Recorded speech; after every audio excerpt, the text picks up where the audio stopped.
y este preparado. Nos lo tendremos que acercar un poquito más, tal vez. Estamos en el aire ya, ¿eh?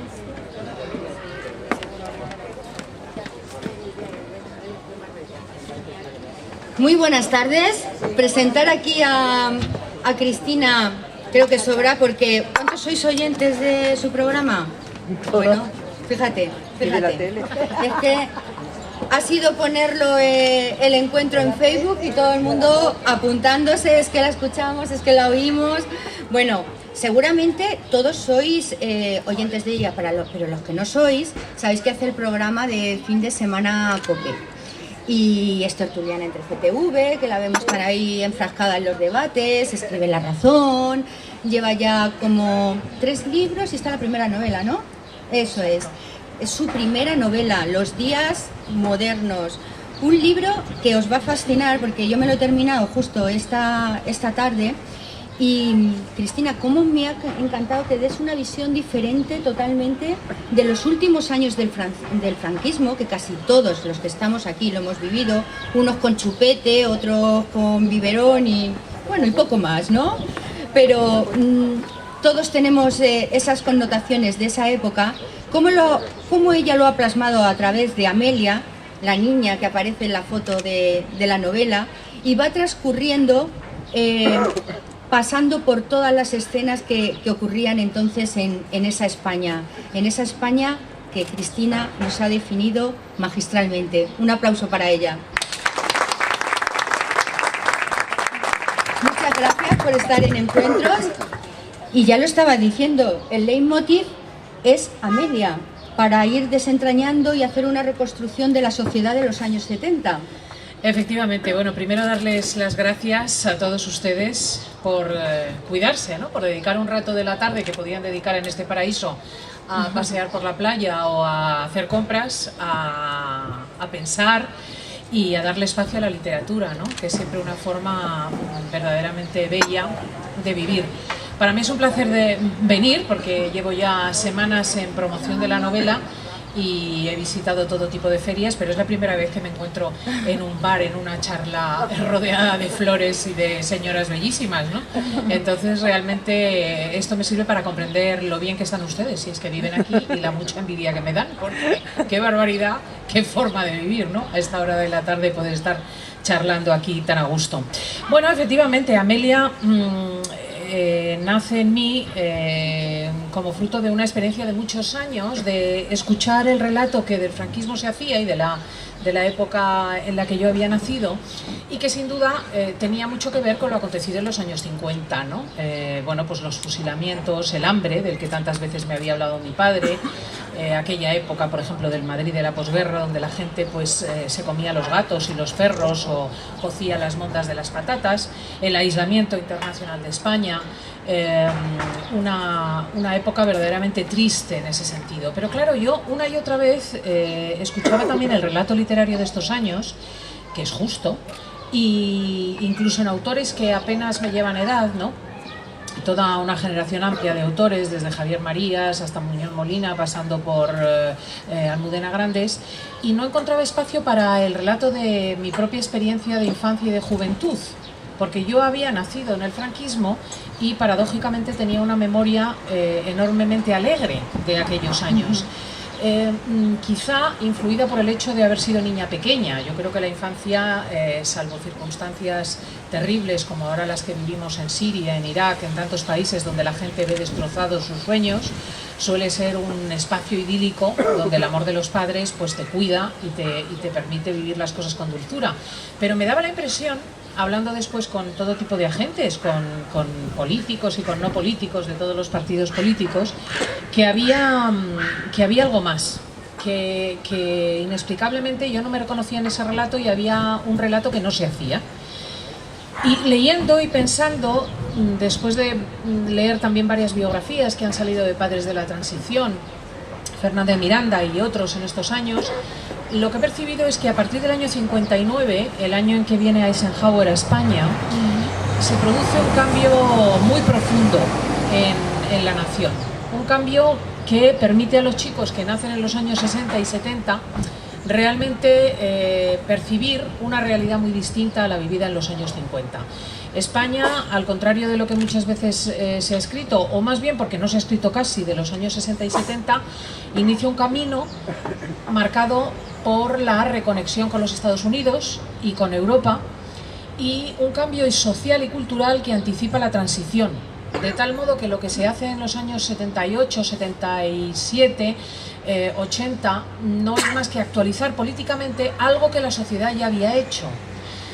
Hablaremos más largo de esto, pero es una época en la que, por ejemplo, el turismo, y en este sentido el lugar en el que nos encontramos también es aludido en la novela. Viene a colación ahora mismo, porque cita a Jesús Gil, primero habla de la Manga, del Mar Menor, y luego habla de la Marbella de Jesús Gil, o sea que es que claro, no le falta detalle al libro. Claro, entonces el primer desarrollismo turístico cambia ya sociológicamente España, porque empiezan a venir muchísimas personas de Centro Europa, del norte de Europa, con otros usos y costumbres que en la novela se abordan, se produce un boom inmobiliario. Y además, aunque, claro, nosotros habíamos pasado el terrible tiempo de quedarnos sin el Plan Marshall. Después de la Guerra Mundial, Francia, Alemania remontan con los dineros americanos. Nosotros pasamos ahí 2 décadas espantosas, desde el 39 hasta el 59, pero a partir de ese tiempo, justamente porque se inicia un periodo industrial distinto y por la nueva reconexión internacional, España empieza a desperezarse. De tal modo que mi infancia, y en definitiva la infancia que se recoge aquí, que es la de toda una generación, es la infancia de las series norteamericanas, de La Casa de la Pradera, de Starkey Hatch, de Kojak. Es el tiempo de ver Eurovisión en familia, a lo mejor en un televisor en un pueblo donde solo había un televisor, o en blanco y negro al principio, luego en color, en los edificios, pues quien lo tenía abría la casa al resto de los vecinos. Esto es una época en la que nuestra mirada verdaderamente está en Estados Unidos y en Europa. Yo es lo que recuerdo, no consigo recordar una España pues con sueños soviéticos, por ejemplo, o con sueños del posfascismo europeo. No, realmente no lo consigo. Mi percepción de aquella época es muy distinta. Era una España sin bandos, ¿no? Como tú también lo defines.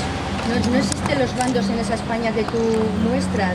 Bueno, en primer lugar es una novela sobre una niña. El relato que una niña hace, y una niña de 10 años, necesariamente no puede ser muy político, porque ella no tiene, aunque se trasluce en todos los episodios políticos de la época, a través de sus hermanos, a través de sus padres, indudablemente ella no tiene noticia de esas cosas. Pero también es cierto que la dictadura imponía necesariamente una restricción política. Quiero decir, nadie podía pensar en reunirse con sus vecinos a fundar un sindicato, o nadie podía pensar la ley de asociación, claro, en generar un partido político. Claro. Y por alguna razón la sociedad lo que hizo es, digamos, superar la dictadura por la vía de la cultura y de lo social. Quiero decir, ¿qué acontecía entonces? La gente empezó a vestirse a lo yeye, la gente empezó a escuchar la música del exterior de forma masiva. Las personas empezaron a tener usos y costumbres distintos a sus padres y a sus abuelos. O sea, se realizó un completo cambio social en los años 60 y 70 que luego permitió la llegada política de la transición, la adaptación política de las estructuras, pero no como un cambio radical, sino sencillamente como el ajuste de algo que la gente ya había hecho. La gente ya había entrado en un proceso social democrático. Y esto es algo que he ido, digamos, descubriendo, Amparo, al filo de la novela, ¿no? Este cambio que se había dado bastante antes y que curiosamente ha tenido muy poco relato literario. Sí, es que antes hablando Cristina y yo ahí dentro digo, es como el Cuéntame, pero en fino, y como en la época cuando empezó Cuéntame, que es verdad que empezó como una serie, ¿verdad? Las primeras temporadas, o sea, el famoso descampado donde Amelia iba y el famoso descampado de Carlitos, es que ha sido, ¿verdad? Ese parangón es... Claro, yo creo que la única referencia masiva y popular que se ha hecho esos años fueron esos capítulos de Cuéntame. Exacto. Yo creo que el éxito de la serie radica en que toda una generación nos reconocimos en los sofás de Sky, en los 600, en la primera hipoteca de los padres, en la EGB, en los colegios de religiosos, en la vida en los barrios. Esta sorpresa general que se debe a esto, al hecho de que no se había hecho ese relato, es realmente la que yo he recuperado también para la novela. El vigor literario que tiene una guerra y una posguerra es tan grande, digamos que tiene un pathos natural tan atractivo, que es normal que todavía hoy sigamos leyendo muchísimas novelas ambientadas en la Segunda Guerra Mundial, en la Guerra Civil Española, etc.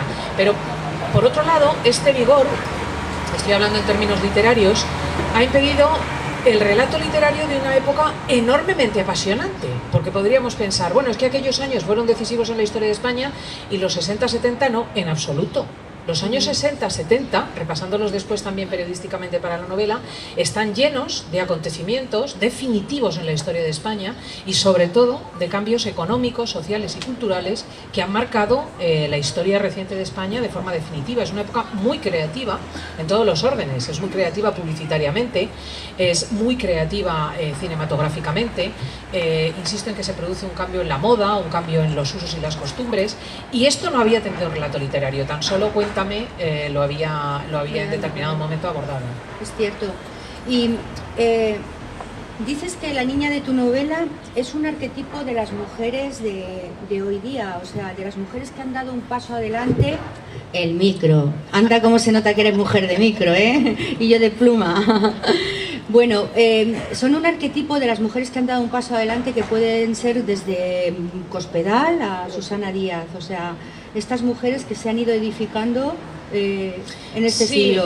Durante los últimos años hemos tenido mucha literatura, por ejemplo, la de Cristina Morató, que ha ido recuperando la imagen de las pioneras, de las mujeres que a lo largo de los siglos XIX y XX rompieron, digamos, los moldes de una sociedad donde la mujer estaba pensada para el hogar y para la vida de familia, y fueron grandes viajeras o fueron digamos, aventureras en todos los órdenes.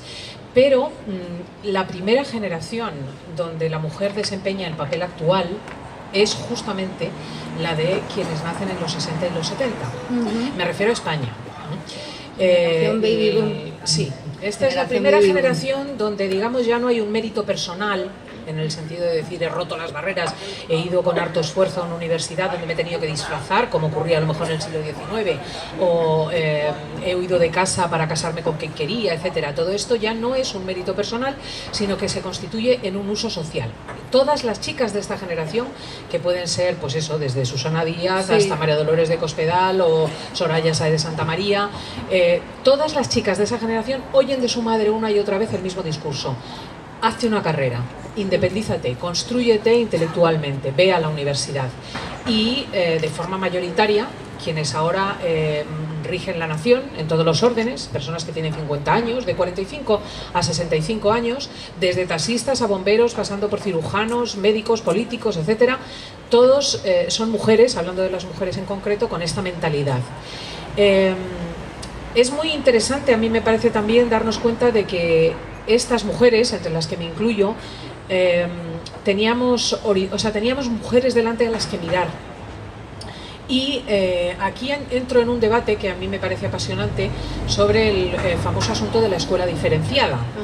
A mí me sorprende enormemente cuando de repente estamos en un debate y se plantea el asunto de la segregación por sexos, como si fuese una cosa. Claro, yo que he ido a una escuela segregada, en absoluto me siento como de una raza inferior o de algún objeto de algún tipo de vejación, pero no solo que entonces era así, sino que yo reconozco en ese modelo... Había más libertad antes que ahora. Eso ya no lo sé, yo reconozco en ese modelo ventajas de la misma manera que indudablemente la escuela mixta las tiene, pero entiendo que son formas diversas y entonces de repente hay como un arquetipo de malditismo sobre una forma de escuela diferenciada que entonces era habitual, y lo que se percibe en el libro es como en este modelo los profesores, tanto en las escuelas de chicos como en las de chicas, desempeñan un papel fundamental en los horizontes intelectuales de esta generación, en su formación personal e incluso en la relación con la familia.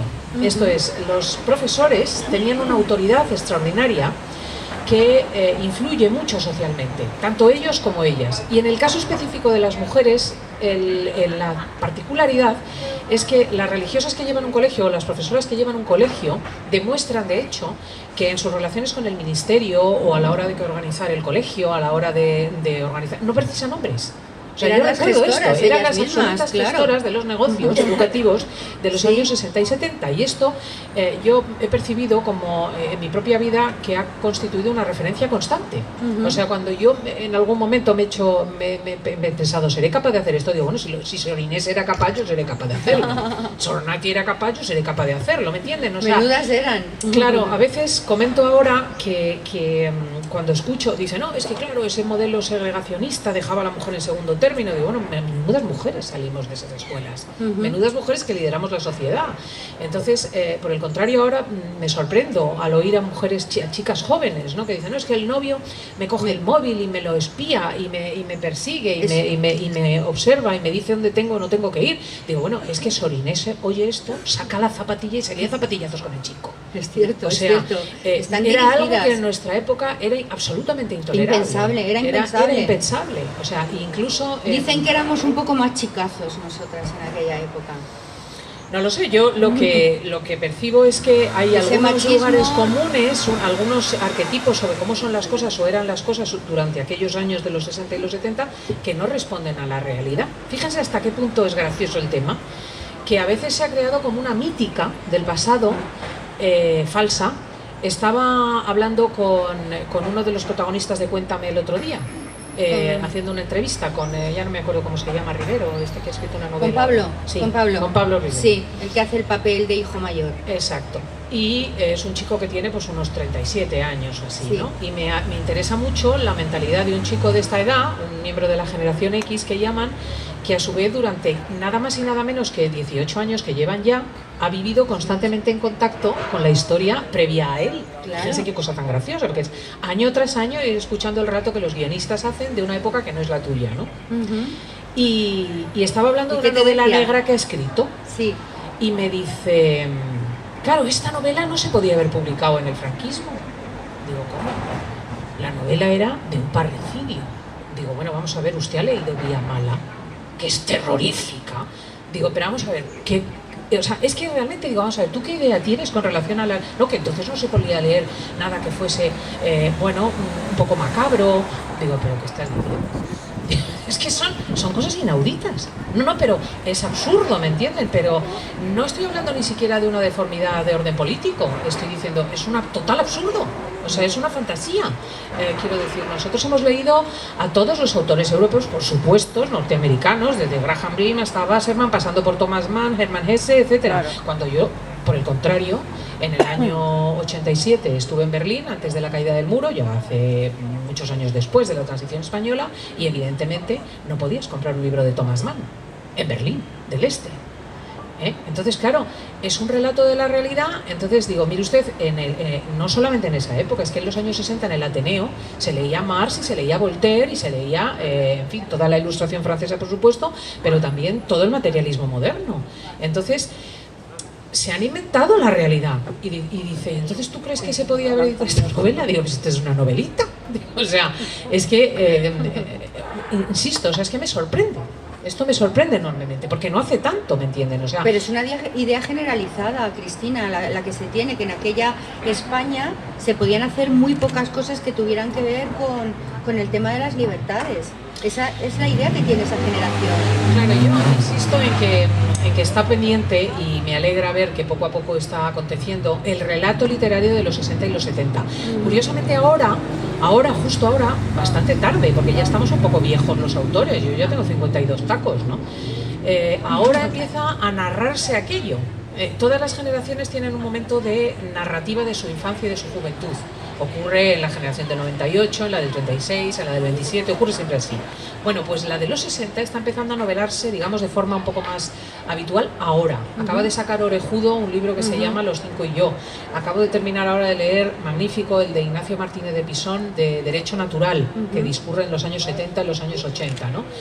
Y realmente lo que se ve es que circunstancias lo narra Martínez Pisón, pues como la separación de unos padres, o como el trabajo del padre en el mundo del espectáculo, o eran absolutamente habituales, de tal manera que espero que el nacimiento de esta novelística nos permite recuperar la memoria de una época que en absoluto se puede identificar con los años 50. Es esa etapa también, Cristina, que nos decía Chencho Arias, que le tuvimos también aquí, esa época de la transición que ahora todos quieren enterrar como si no hubiera pasado, ¿no? Como si hubiera pasado y no hubiera existido, ¿no? Porque este aspecto efectivamente te doy toda la razón, es gravísimo, porque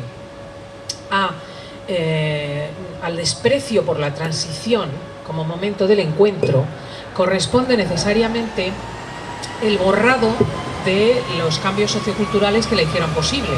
O sea, no es una cuestión baladí. El afirmar que tú no puedes en la época de los años 70 publicar un thriller, que es una soberana tontería, corresponde necesariamente a la afirmación de que la transición es una cosa trucada, mientras que la transición no es más que la culminación política de todo un cambio de libertades que la sociedad española va trabajándose con harta dificultad, o sea, porque previamente habían tenido que sacar económicamente adelante el país en unas condiciones enormemente desfavorables y sin ninguna ayuda exterior. O sea, los tiempos de la aislación económica fueron durísimos, ¿no? Y hay toda una generación, la generación de nuestros padres, a las que deberemos eternamente el haber hecho el pluriempleo, el no haber hecho ascos de trabajar día tras día, el haber entregado todo por sus hijos y haber hecho posible la bella infancia de los niños de los 60 y de los 70, ¿no? Por lo tanto, la vindicación de esta realidad social amable por el esfuerzo de unos en favor de otros, de la generación de los mayores por la generación de los pequeños, es una forma también de vindicación de la transición.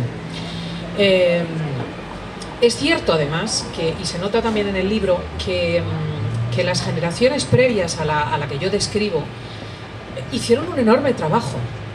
Yo recuerdo mi familia, por ejemplo, porque indudablemente la cuestión de los bandos en la guerra no tan solo fue ideológica, también fue sencillamente de vivir en Cuenca o vivir en Ponferrada. Eso lo sabe todo el mundo, las familias se partieron por la mitad en muchos casos. En el caso de mi familia era republicana, era una familia de Madrid, donde además había algún miembro de la familia que estuvo condenado a muerte después de la guerra porque llevaba la propaganda comunista, la del Partido Comunista. Y yo recuerdo a mi tío abuelo... ¿Uno de tus familiares? Sí, mi tío abuelo Eladio. Y yo recuerdo el deseo que tenía de construir un lugar distinto, porque cuando él hablaba de la guerra, idealizaba mucho menos que algunos jóvenes, algunos se tienen por jóvenes y tienen ya más años que el canalillo, que algunos jóvenes que dicen de forma idealizada que la República o la contienda fueron espacios donde se reivindicó la libertad. Bueno, pues yo recuerdo que mi tío Eladio, por ejemplo, me hablaba con horror de cuando los últimos comunistas salen de Madrid porque ya entran los nacionales y se encuentran con que en Valencia la Pasionaria y todos los demás del partido se habían ido a Moscú y los habían dejado en tierra con absoluta indiferencia hacia su destino, de tal manera que afrontaron la pena de muerte o las condenas consiguientes sin ayuda ninguna de los ricos del partido y los gerifaltes que se habían marchado a Moscú. O hablaba, por ejemplo, de las rencillas que anarquistas, socialistas y comunistas tuvieron entre sí y que les provocaron enorme sufrimiento. O sea, todo lo más lejos de la mentalidad de esta gente que anhelar la vuelta al pasado. Lo que querían era construir otro tipo de sociedad. Y a fuerza de olvidar las rencillas y que la generación inmediatamente posterior, la de nuestros padres, se pusiese sencillamente a trabajar y a construir, consiguieron una nueva posibilidad social. De tal modo que retrotraernos ahora todos esos años e idealizar la República o idealizar la guerra es vejar la memoria de nuestros padres y de nuestros abuelos. Vejar el esfuerzo de un Carrillo que acepta al rey, una iglesia que acepta a Carrillo, un Carrillo que acepta a la iglesia, o sea, una generación es como que modernizar una sociedad que ya era muy moderna por ella sola. Claro. De tal modo que por eso se llaman los días modernos, ¿no? La novela, porque lo que hace es explicar de manera sencilla, con los ojos de una niña, esa sociedad que, insisto, estaba haciendo unos pasos de gigante con muchísimo esfuerzo y que no se merece ahora que se anulen todos esos años. O sea, como si entre el año 59 de la avenida Eisenhower y el año 17 no hubiese pasado nada. Hubiera habido un lapsus tremendo, ¿no? Eso es así. Tú dices también que son dos novelas en una. Encapsulas, por un lado, lo que es la trayectoria de los personajes. O con este microfonito, es que hay que estar muy cerquita, ¿no? Sí. ¿Y a ti que se te oye siempre? Eso Porque es... estoy aquí, no me ves en el abrevadero. En el abrevadero. Es que se me hace como raro, ¿no? Vale, estábamos comentando eso, ¿no? Que son 2 novelas en una. ¿Qué experiencia has dejado tú dentro de esta novela? ¿Qué hay de Cristina dentro de ese personaje, de todas las Amelias del mundo?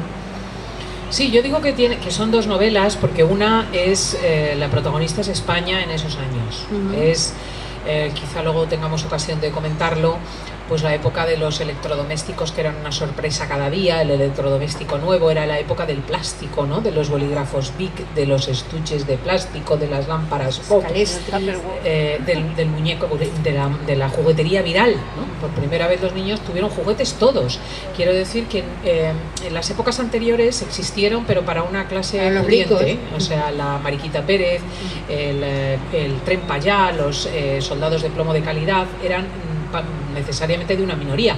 La gente en general pues se conformaba con jugar con una naranja, como también se cuenta en el libro, o tener un pequeño bastidor para bordar, o tener un carro de madera, o jugar imitando a los toros en la calle. Pero en los años 60-70 se hace posible, por el desarrollismo, las chapas, las tabas, por fin que casi todas las niñas, casi, porque de hecho parte de la historia de Amelia tiene que ver con que su amiga, sus padres no le pueden pagar una Nancy, ¿no? Tienen la primera muñeca viral, que fue Nancy, y tienen los Madelman, y tienen los Cinexin, y tienen los Post-Hyper. O sea, realmente entra un bienestar en ese sentido, una posibilidad de jugar de otra manera que es absolutamente novedosa y que tiene que ver con ese desarrollismo industrial, ¿no?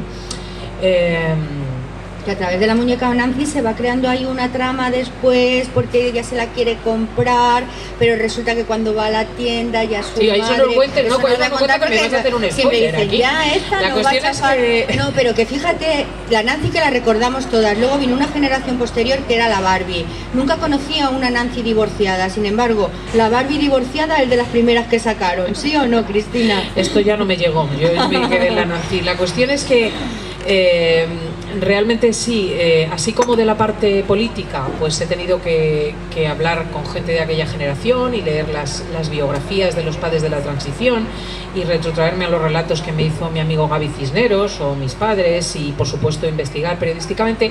La parte de Amelia indudablemente es la parte de mi generación. Ahí tiro mucho de mi propia memoria y de la memoria de las personas que he conocido, chicos y chicas de aquella generación, de todas extracciones, y realmente ahí hay mucho, porque está la memoria pues de todas las compañeras y del colegio y de todos los amigos de la época, ¿no? De hecho, Amelia, pocas veces lo digo, la verdad, por ser respetuosa, pero la niña se llama Amelia en memoria de una compañera mía que murió trágicamente. De la clase mía están todas mis compañeras vivas excepto Amelia, y Amelia murió con 18 años. Y bueno, es un homenaje personal, no tiene nada que ver. Qué bonito. Sí, Qué bonito. Y se llama por eso, ¿no? Pero ahí, claro, lógicamente hay mucho de la experiencia nuestra, de esta generación. Claro, y hay algo muy tierno. Hablas de las abuelas que coleccionaban los cupones para las cartillas. ¿Eso qué? Porque eso yo lo vi en Cuba cuando estuve. Bueno, eso no eran las abuelas solo, era mi madre. Yo acuerdo que ibas a Galerías Preciados o ibas a Sepu, ibas a Simago, y te daban por las compras unos cupones que tú pegabas en unas cartillas y entonces las ibas... Sí, unos sellos. Y con el tiempo, cuando ya habías rellenado las cartillas, pues a cambio recibías determinados productos, ¿no? Y es expresión de toda una época, ¿no? O sea, primero de una mentalidad de ahorro extrema que se nos inculcó, y una forma de aprovechar los recursos pues muy ejemplar, ¿no? Muy fruto también de la memoria de la guerra y de la escasez de la guerra. Y luego expresión de ese momento en el que si te regalaban una olla, por ejemplo, o te regalaban un juego de platos, te alegrabas extraordinariamente. O sea, se percibe en la novela, y espero que lo haya sabido plasmar, una sorpresa por lo material. Sí. O sea, no se da por supuesto que lo que tengas que tenerlo. Llega una tostadora y es la felicidad de las felicidades. Es como si esa generación baby boom fueran muy felices, o fuéramos muy felices. Es que fue una época, insisto, tal vez porque también en España, y eso acendra mucho esta sensación, había sido tan dura la posguerra, porque por ejemplo en la Alemania de aquella época, si en el 45 acaba la guerra, en el año 50-52 Alemania va a toda marcha. Es sorprendente leer los libros de la época y ver la documentación y ver en qué medida se habían reconstruido las calles, las ciudades, con una destrucción además desde el punto de vista de la guerra industrial muy superior a la que padeció España, porque para que se hagan una idea, nosotros conservamos el patrimonio nacional íntegro, que es la diferencia grande con Francia y con Alemania, donde han tenido que reconstruir todo. Por ejemplo, en Colonia hay 13 iglesias románicas famosísimas, todas reconstruidas por completo. O sea, cuando ves las fotografías después de la guerra, son escombros en el suelo. Y tú vas, ahora acabo de estar yo en la Camarga Francesa en Semana Santa, y visitas las ciudades, pero está todo reconstruido. O sea, es que Burgos está intacta, es que Mallorca está intacta, sí. Es que Salamanca está intacta. Entonces, quiero decir, desde una destrucción tan radical, Centro Europa, sin embargo, en 5, 7, 10 años está a toda marcha porque la cantidad de dinero del Plan Marshall realmente lo permitió. Imagínense reconstruir España, que venía además de una situación de postración económica mayor, sin ayuda ninguna. O sea, es que no quiero imaginarme esta circunstancia de nuestros abuelos, ¿no?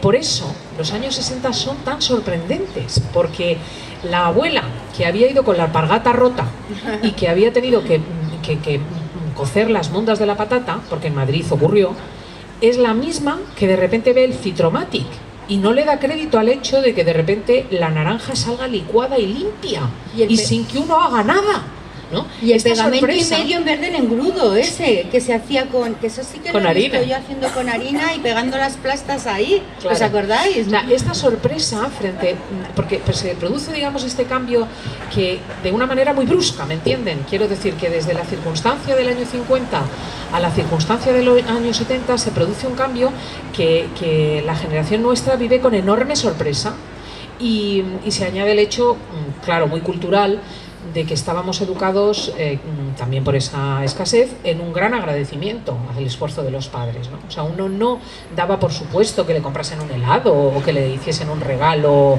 en su cumpleaños. O sea, todo eso era una novedad grande, constituía una gran alegría. Es curioso porque en esa época, y todos lo recordamos, nuestros padres no hablaban de política. Yo no recuerdo en casa, por ejemplo, a mi padre sí que oía por la noche Radio Francia, Radio France, que las cosas que no se oían aquí él las oía en esa emisora, pero en la mesa no se hablaba de política, no hablábamos de política, y sin embargo ahora es un tema que es que está en todas las mesas. Aquí acabaremos hablando de política un ratito, y no me matéis. Pero bueno, indudablemente el discurso político estaba censurado. O sea, en el franquismo las normas eran estrictas en ese sentido y tú, pues insisto, hacer una propuesta sindical pues no hacías, ¿no? Fuera del sindicato vertical o fundar un partido. O sea, esto estaba fuera de lugar. Esto llevó, claro, a una cierta postergación de los intereses políticos, pero también se juntaba la decisión de toda una generación, ¿no? Los abuelos tenían terror a la guerra civil. Realmente este pánico se percibe ya incluso en las postrimerías del franquismo y se percibe en el libro también, ¿no? Sí, el temor a que se repitiese aquello, ¿no? Sí. Porque había sido, si de por sí la guerra es terrorífica, quiero decir, en sus consecuencias físicas y en la destrucción, si además la guerra es civil, se abren unas heridas que se tardan, lo estamos viendo, de hermano contra hermano, más que décadas, a veces siglos en cerrar, ¿no? Y los mayores tenían verdadero pánico, ¿no? Los jóvenes tenían más interés, me refiero a los jóvenes por los padres de aquella época, que son personas que ahora tienen pues 75 años. Estos tenían más, de hecho se ve en el padre de Amelia, que es profesor en una universidad de los jesuitas, en Comillas, que acababa de abrir en Madrid su facultad, que él pues le interesa el discurso de los Tácitos, empieza como persona culta a pensar un poco en aquello, ¿no?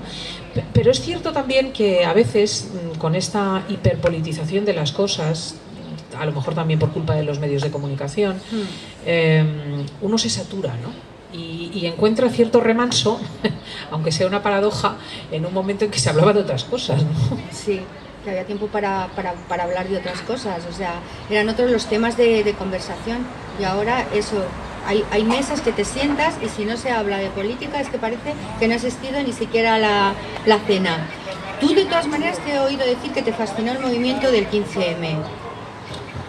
A mí me fascinó porque me demostró una vez más que la realidad no deja de sorprenderme. extraordinariamente. Yo jamás hubiese dicho que la generación de mis hijos, que tienen veintitantos, la generación de los millennials, le hubiese importado un ardite la política.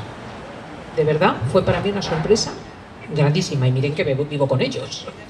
O sea, no podía imaginármelo. Porque vino además todo muy rápido. Quienes puedan decir que lo anticiparon mienten, porque no es cierto. Entonces te sorprende la realidad una y otra vez, porque de verdad que yo no hubiese, me dicen, ¿tú crees que a tus hijos les interesa, por ejemplo, no solo el medio ambiente que les interesa, o no solo la calidad de la comida biológica que les interesa la organización social, el orden parlamentario, cómo puedan los ciudadanos interesarse en la resolución de las cosas y participar en la solución de los problemas? Y yo digo, no. Porque es que además yo hablaba de eso en casa como periodista y no me hacían caso. Entonces, de repente verlos en la Puerta del Sol... Sí. ¿Tus hijos estuvieron? Sí. Ya se les ha pasado, se les ha pasado rápido, pero bueno, por lo menos no el interés político, pero sí el interés por Podemos, porque fueron realmente interesados en esta cuestión en un momento, ¿no?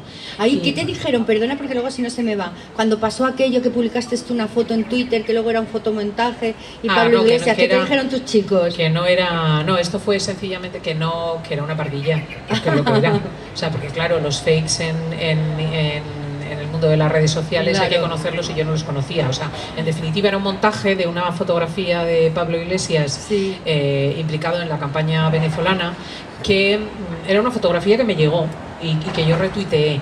Pero encima no me llegó de forma inocente, sino que me la mandó un amigo venezolano exiliado en España, por lo tanto conocedor del tema, militar él, compañero de academia de Chávez, que la daba por buena. Entonces yo lo creí y dije, mirad lo que hace... O sea, digo, ¿qué campaña es? Dice, no, la del año pasado de Maduro. Y lo tuiteé. Y era mentira, era un montaje. Pero esto me enseñó que no... O sea, quiero decir que igual que en el periodismo, en las redes sociales hay que empezar a pensar qué es lo que te mandan antes de retuitearlo. Quiero decir que tienes que... Y en eso te han dado clases tus hijos, seguro. Claro, entonces lo que me dijeron sencillamente es que era una pardilla. Dice, hija, mamá, es que era un fake.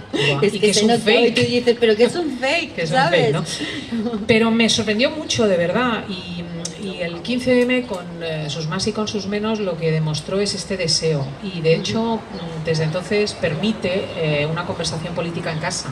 Porque, bueno, incluso a veces permite explicar cosas.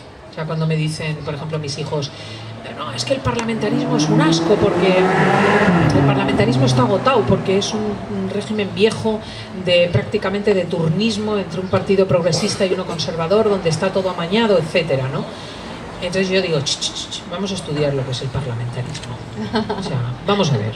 Toca lección. No, porque, quiero decir, porque hemos pensado que de forma osmótica ellos iban a admirar el hecho de que nuestras sociedades se organicen en estructuras sociales complejas, donde en lugar de la guerra utilizamos el debate parlamentario y donde el representante del pueblo que es votado en las urnas tiene una importancia cuasi sagrada. Quiero decir que hacer una manifestación, por ejemplo, contra el Parlamento en la puerta es una cosa gravísima desde el punto de vista democrático. Y esto yo lo he tenido que explicar en casa. ¿Por qué es así? O sea, ¿por qué la sede parlamentaria está protegida en el Bundestag alemán, está protegida en Gran Bretaña, está protegida en Francia y ha de estar protegida en España? Y tú no puedes ahí alzarte contra quienes han sido señalados por las multitudes en las urnas como representantes del pueblo. Eso es el pueblo, no tú. Tú no eres el pueblo en tu casa con tus parientes decidiendo que eres el pueblo porque eres muy moderno. Eso no es el pueblo. El pueblo es la representación democrática en la sede parlamentaria. En fin, por eso yo digo que me sorprendió y agradablemente el ver esa vivacidad, ¿no? En ese sentido, de verdad que no contaba con ello en mi vida. Tú has denunciado en reiteradas ocasiones la situación de sometimiento de la mujer. O sea, incluso dentro de la novela hay un apartado cuando Amelia va a ese polígono, intentan abusar de ella y tal. Siempre hay una reivindicación por parte de Cristina a lo largo de su...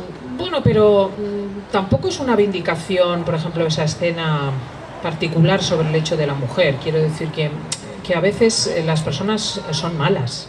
Tampoco hay que ponerle una etiqueta a eso. Hay personas malas, hay hombres malos y hay mujeres malas. Sí, pero es como la agresión a la mujer en la historia de los tiempos, que se va perpetuando desde el neandertal hasta nuestros días. O sea, con la serie esta de HBO, por ejemplo, ahora Criadas, o sea, es una denuncia constante. No lo sé, yo sobre eso sería una discusión muy larga. Quiero decir, indudablemente la mujer ha sido objeto de agresión sexual, pero la mujer es una gran agresora también, ¿eh? Y de esto no se habla nunca. ¿En qué sentido? Es una muy hábil agresora psicológica y verbal. Yo lo digo en primera persona, ¿eh? Quiero decir, no sé, a veces me parece que la reducción ideológica de los temas impide profundizar en ellos de una manera más compleja, ¿no? En fin, una cosa no quita la otra, ¿no? Quiero decir que es verdad, lo decía antes, ¿no? Que con respecto al comportamiento que nosotros en los años 60-70 se nos explicó socialmente entre hombres y mujeres, ahora ves unas cosas que te cuenta la gente joven que te deja alucinada. Pero que yo creo que es más un deterioro general, educativo.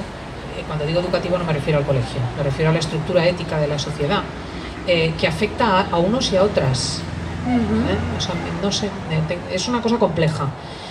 Pero no, a mí lo que me ha sorprendido mucho siempre ha sido en los viajes que he tenido que hacer por mor del reporterismo, la situación de las mujeres en otros lugares del mundo. Esto sí que me sorprende mucho. Por eso yo vivía en Unarén también. Exacto, o sea, yo escribí en Unarén, quiero decir, porque estuve viviendo en una familia poligámica de Yemen un mes y porque quería conocerlo desde dentro, porque muchas veces hablando con los islámicos o con amigos musulmanes me decían que la cerrazón frente a la poligamia era cultural. O sea, que nosotros no lo entendemos porque no lo vivimos, pero que es factible tener un hombre para varias mujeres. Y yo quería comprobarlo de dentro y descubrí un infierno entre las mujeres de aquella familia que se odiaban a muerte. Yo no sé, o sea, si sería casualidad. Pero quiero decir, yo cuando percibo, claro, la situación en ese sentido en estos países, pues me doy cuenta de la importancia del mundo occidental, de la importancia de la cultura nuestra, de la definición de la persona que nace en Grecia, que se asienta con la ley romana, que con el cristianismo adquiere su máxima dignidad en el humanismo cristiano y que se implanta políticamente en la Ilustración. O sea, esto es una riqueza extraordinaria. Nosotros y nosotras pensamos de manera distinta. Entonces, esto sí es algo que siempre me ha fascinado, ¿no? El hecho de que... O sea, yo percibo que la relación matrimonial en muchos países es contractual, puramente contractual. O sea, el hombre no considera en aquellos países en la persona de la mujer un igual. El amor galante europeo es fruto de nuestra cultura, donde las personas comparten conversación, comparten horizontes, comparten proyecto y se miran unas a otras, aun siendo distintos hombres y mujeres, en igual dignidad. Esto es muy específico de la cultura nuestra, ¿no? Y yo esto es una cosa que siempre he vindicado, ¿no? Y en ese sentido, más bien lo que me parece la novela es que Amelia tiene este modelo todo el rato delante, ¿no? Sí. Lo tiene en Gisela, lo tiene en La Monja, lo tiene en mujeres de su época que son verdaderos ejemplos, ¿no? Y que a veces en los medios de comunicación están zaheridos. A veces pareciera que los colegios religiosos, por ejemplo, han sido nidos de sodomía. Y claro, digo, qué suerte tengo, porque todos los que he visitado, 2 de ellos muy en profundidad, pues no me han sodomizado nunca. Entonces, debo haber sido una excepción. Pero claro, de luego las no sodomizadas. Claro, luego hablo con los diputados socialistas y me dicen la misma experiencia buena que yo he tenido. Y hablo con los diputados de cual y de tal, y que han ido a colegios de los salesianos, de los claretianos, de los mercedarios, y que siguen viéndose los antiguos alumnos en las asociaciones. Y entonces digo, bueno, ¿será quizá que el ser humano es abyecto en todas las circunstancias, sean gimnasios, sean colegios, etcétera, en algunos casos? Porque vamos, no creo yo que el relato que estemos haciendo de las escuelas, insisto, no sé de las del 50, pero de los 60-70, sea por lo menos completo. Por lo menos completo. ¿Y el amor, Cristina? Ese amor de Amelia, Chema... Háblanos de ese amor, que no hemos hablado del amor todavía. Bueno, yo digo, que son 2 novelas. Una es la novela histórica y la novela social en la que discurre la vida de Amelia y de sus padres y de sus hermanos, y la otra es una novela que se llama De iniciación, que lo mismo podía haber tenido lugar hace 3000 años que dentro de 3000, que es la novela de la persona que se descubre, hombre o mujer, en los albores de la adolescencia. Este es un relato que no tiene connotaciones políticas ni sociales, etcétera, ¿no? Esa absoluta sorpresa de la niña o del niño que está en su nido caliente, que cree lo que los padres le dicen, que ve una realidad estática y perfectamente configurada y que de repente, no se sabe por qué, levanta el halda de la mesa, la camilla o de la madre y empieza a ver cosas porque está creciendo en él un deseo, una curiosidad de descubrir el mundo que no casan con el relato que le han hecho, ¿no? Y entonces es algo que hemos visto todos, ¿no? Que de repente acontecen cosas más allá de lo que nos están diciendo cuando nos dicen que nos vayamos, que hay ropa tendida, que uno no se podía imaginar. Y que de repente los adultos tienen relaciones y tienen intereses que no nos participan como niños y que nosotros empezamos a entrever, ¿no?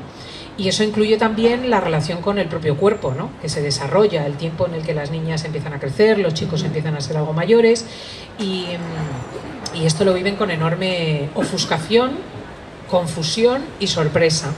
Y la expresión lógicamente es afectiva, ¿no? Hombre, la novela en esto no avanza mucho porque Amelia tiene 10 años, claro. Entonces su forma de vivir la incipiente sexualidad...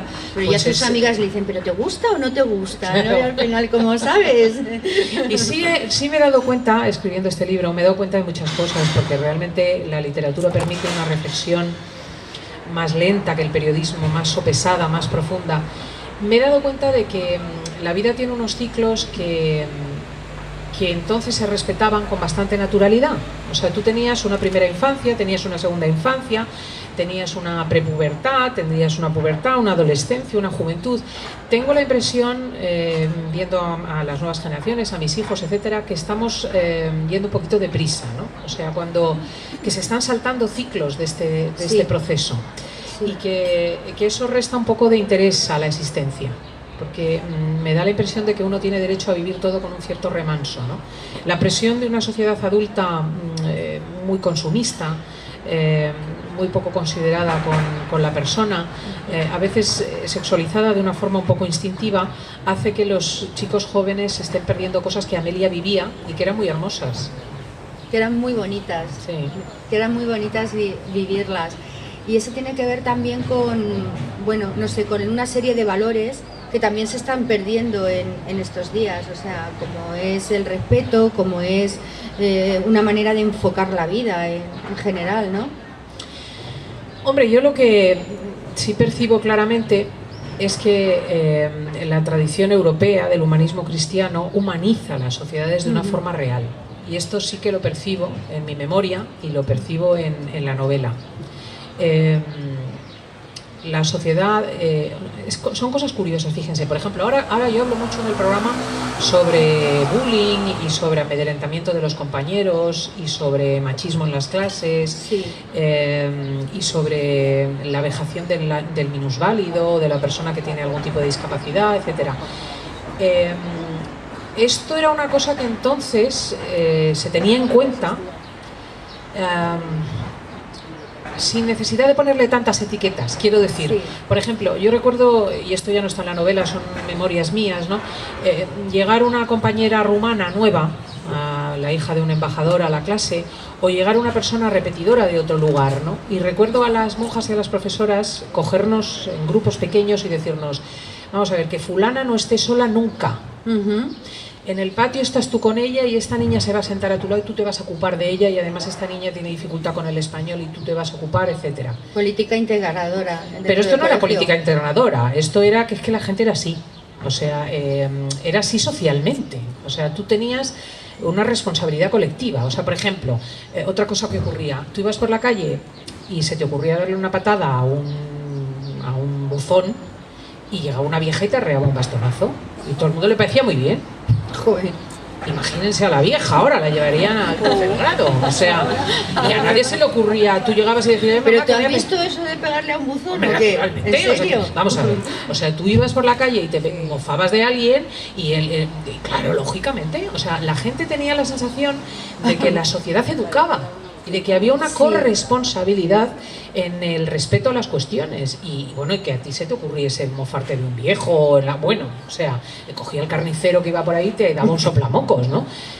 Entonces, esta era una conciencia, digamos, del valor de las cosas que el profundo individualismo en el que hemos derivado ha eliminado.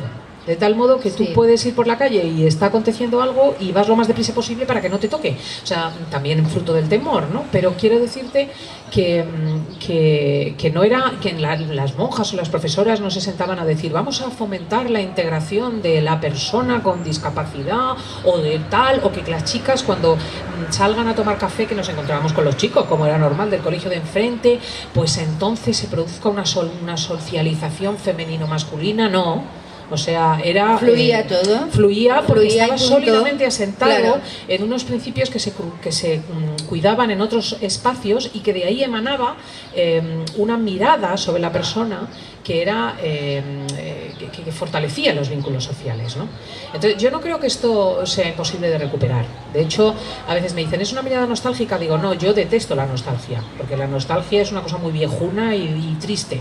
No, yo lo que creo es que es importante tomar conciencia de que la generación que ahora mismo estamos aquí, tenemos esto dentro.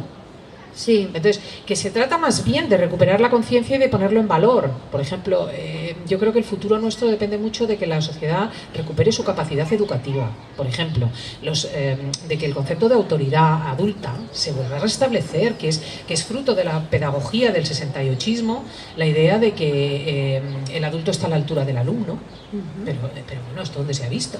O que el policía no constituye una referencia, el profesor no la constituye, ¿no? Yo recuerdo hace poco una discusión en el plató, en el estudio en COPE, con unos que fomentan una escolaridad no sé qué, y había varios jóvenes y había varios profesores, y de repente me dice uno, digo, bueno, y esta nueva modalidad pedagógica que estáis estudiando, digo, ¿por qué os gusta? Y dice una de las niñas, dice, hombre, porque ya está bien que los profesores nos digan lo que tengamos que estudiar. Y yo dije, hasta aquí hemos llegado. Digo, pero vamos a ver. Digo, si uno no tiene, o sea, sé que es que si uno no puede confiar en que otro que ha hecho el camino antes de uno, y me incluyo a mí misma, pensando en quienes van por delante, pueda mostrarte el camino, entonces tú tienes ex novo que inventar el mundo cada vez.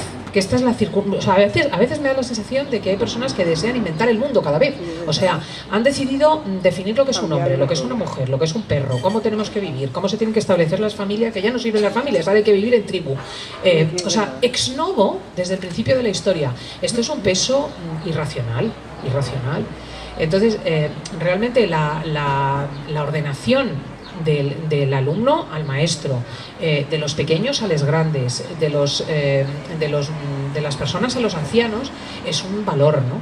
O sea, es realmente un valor. Y en ese sentido, en esa sociedad de la época donde se convivía mucho con los gitanos, que estaban en los cinturones de las ciudades, yo vindico algunos de los valores del mundo gitano. Ahí salen, sí, que en ese sentido son muy sólidos. Por ejemplo, el respeto a los ancianos. ¿no? Por ejemplo, el concepto del vínculo familiar. ¿no? O sea, hay muchas cosas que constituyen también una referencia en este ambiente que visita Amelia. Son valores además que todavía siguen en alza entre ellos, que nos dan una Bueno, lección. yo creo que ellos están padeciendo un ayornamiento muy parecido. O sea, cuando traigo a muchos de ellos no son... o sea, ellos reciben la misma presión mediática, la misma presión ambiental, y sus valores están disolviendo exactamente igual, a lo mejor a un ritmo distinto, pero ellos notan también el empuje de la mentalidad única, ¿no? Cristina, ya te llaman la heredera de Paloma Gómez Borrero. Has estado ahora, sí, has estado ahora con el Papa en Fátima, y bueno, en todos los foros donde yo escucho dicen, tenemos a la nueva Paloma Gómez Borrero. Sé que era muy amiga tuya, que estaba en el programa y demás, una delicia. Además, quiero que demos un aplauso, que nos está oyendo desde el cielo a Paloma, nuestra palomita del alma. Y quería que me contaras un poco cómo ha sido la experiencia con el Papa Francisco. Bueno, primero decir que yo siento un enorme agradecimiento hacia la extraordinaria periodista que fue Paloma Gómez Borrero, porque ella manifestó hacia mí una inexplicable predilección. O sea, no... A veces me dicen, erais muy amigas, éramos amigas, erais colegas, éramos colegas, pero ella verdaderamente tenía esta predilección. Y yo ahora que ha fallecido de esta forma tan inoportuna e inesperada, verdaderamente lo percibo, ¿no? Lo generosa que fue conmigo, ¿no? Además, se da una cosa muy extraña, ¿no? Porque nadie cree que tenía 83 años. O sea, es que la teníamos en plenitud de facultades profesionales, a una edad donde muy pocas personas se nos concede ese don, ¿no? De tal manera que cuando no te acordabas de algo le preguntabas a Paloma, y cuando necesitabas una fuente Una le preguntabas, enciclopedia. y cuando necesitabas un contacto en un país o en determinado lugar le preguntabas a ella. Y me ha ocurrido tantas veces desde que ha muerto que he dicho, le voy a preguntar a Paloma, pero de verdad. Te sale solo, Le claro. sale solo. Como Bueno, si ¿cómo estuviera me aquí. saldrá que en el programa que hicimos después de su muerte, ella apareció un día por el estudio? Yo recuerdo perfectamente que en la última tertulia de chicas, nosotros tenemos en el programa, digamos, dos tertulias que se están consolidando mucho en el favor del público, que es la de tertulia de chicos el sábado, que hacemos con José Miguel Gaona, con Pedro Martínez, con Javier Peña, y la que hacemos los domingos, que lideraba ella, y que es de chicas, ¿no? Sí. Y en la tertulia de chicas, la última, apareció con los ojos amarillo sol, o sea, bastante más intenso que tu vestido. Sí. Y a mí me llamó la atención, pero por imprudencia, no sé, no me atreví a decírselo. Digo, hombre, se habrá dado cuenta, porque... Y efectivamente, al día siguiente pues fue al médico y 15 días más tarde había muerto, ¿no? Y ella tenía un cáncer de hígado muy avanzado y no lo sabíamos, y ella no lo sabía, ¿no? Fue totalmente inesperado. Incluso estando en el hospital, yo ya sospechaba que tenía esta enfermedad, pero yo pensé que duraría, ¿me entienden? Porque normalmente cuando tenemos la experiencia del cáncer, o la tienen nuestros amigos, incluso en los peores desenlaces, se prolonga en el tiempo con cierta frecuencia. O sea, yo pensé, bueno, pensé Y con que esa edad más todavía. claro, yo claro. no se me ocurrió que iba a acontecer todo tan rápido, ¿no? Y me acuerdo que iba a La Rábida, iba a Huelva a hacer un programa, y en la tarde del viernes viajábamos Marcia Ortega, mi jefa de producción, y yo, y nos llamaron para decirnos que había fallecido. Y Marci me dijo, Marci se echó a llorar, digo, aquí no se llora, porque ella era así. Aquí no se llora hasta que acabemos el programa de mañana. Y hicimos el programa del sábado con ella presente, porque la gente se volcó de tal manera, o sea, todas las personas realmente tenían un afecto hacia ella, pero personas de izquierdas, personas de derechas, personas de todos los estratos sociales. Era grande. Sí. Era Y grande. entraron en cosas bellísimas, ¿no? Bueno, Concha Velasco, que entró en el programa y contó que las confidencias religiosas, las preguntas que ella tenía, se las hacía Paloma, ¿no? Y fue un programa bellísimo. Y en aquel programa estaba yo tan contenta, paradójicamente, del afecto que se estaba mostrando, que dije, uy, le tengo que contar a Paloma. Digo, pero si Paloma es la muerta. O sea, imaginaos Su energía hasta qué y su punto, espíritu sí. estaba allí. No, y que yo tenía el deseo de contárselo, porque Sí. siempre que acontecía algo, quiero decir que acontecía una manifestación, que había un follón, tal, llamaba yo a Paloma para contarle la noticia, para comentarla. Entonces tenía tal sensación de vigor en el estudio en directo que dije, ¡hala, tengo que llamar a Paloma! Digo, ¿a Paloma? Si Paloma es la difunta, le vas a contar a Paloma que ella está muerta. O sea, es realmente increíble, ¿no? De no Y creértelo. ha sido muy bello, porque yo soy una mujer creyente, yo creo que ella está ahí, efectivamente, y esto para mí es una gran confianza, porque ella siempre tuvo una enorme predilección. Y con relación a lo de... Al Papa Francisco. Sí, bueno, Fátima es un lugar especial, ¿no? ¿Qué quieres saber de Fátima? No, que me contaras tu experiencia allí con el Papa Francisco. Yo he estado en Fátima, he estado rezando también allí en Fátima. Es que es mágico. Bueno, yo cubro muchas cosas para COPE, ¿no? Lo mismo hemos ido a Melilla a hacer un reportaje en el barrio del Príncipe, que hemos llevado el programa al extranjero, o hemos cubierto todo tipo de actos. En este caso se cubría el centenario de las apariciones de Fátima. A mí es una cosa que siempre me ha interesado, porque lo que aconteció en Fátima, y volvemos a lo mismo de las pérdidas de memoria, es muy raro, en el sentido de que, por ejemplo, con motivo del viaje he recuperado prensa portuguesa de la época, del año 1917, de O Século, por ejemplo, que era un y he descubierto cosas muy interesantes, porque cuando empiezan a tener lugar las apariciones, como dicen los niños que la Virgen les decía que fuesen periódicamente a verla los días 13, y se fue generando una progresiva expectativa, las autoridades estaban muy irritadas. En Portugal en aquel momento se produjo la caída de la monarquía y una llegada de un régimen revolucionario del orden más o menos, para que se hagan bueno, era un régimen masónico, y se produjo una persecución eclesial muy fuerte, casi del orden de la del Frente Popular aquí en las postrimerías del régimen republicano. Bueno, pues se cerraron los conventos de carmelitas, el obispo de Leiría estaba fuera del país, se prohibieron las manifestaciones religiosas públicas y es en ese contexto que se producen las apariciones, y por eso las apariciones empiezan a generar mucha inquietud en la clase dominante de Lisboa, porque molestan, porque empieza mucha gente a ir. Entonces los días 13, la primera vez pues hubo a lo mejor, la primera estaban solos obviamente, pero al mes siguiente estuvieron 10 o 12 personas, los padres, los no sé cuánto, no sé qué, a la siguiente tal, y ya justo antes de octubre, en septiembre, había 20.000 personas en donde tenían lugar las apariciones. De ahí que sea muy interesante repasar que las autoridades intentaron por todos los medios pararlo. De hecho encarcelaron a los niños en agosto, les intentaron asustar y decir que se callasen, y por eso son 70.000, entre 70 y 100.000 personas las que ven el baile del sol. Que esto es una cosa que a mí me deja perpleja en cuanto a memoria reciente, porque no estamos hablando de lo que los niños experimentaron con la Virgen, que fue una revelación privada, sino que es que la gente estaba esperando que aconteciese algo, porque Nuestra Señora dijo que en octubre iba a dar una señal que le había pedido Lucía de que aquello era verdadero, y el frenético baile del sol está descrito científicamente, porque es que estuvieron catedráticos de la Universidad de Coimbra y, por ejemplo, periodistas de O Século y de todos los periódicos. Y entonces lees las crónicas de la época que te cuenten lo que pasó. Y a mí esto no me llama la atención, ¿me entienden? Como curiosa que soy, el hecho de que eso se fuese presenciado por tantísima gente y descrito desde el punto de vista más riguroso, ¿no?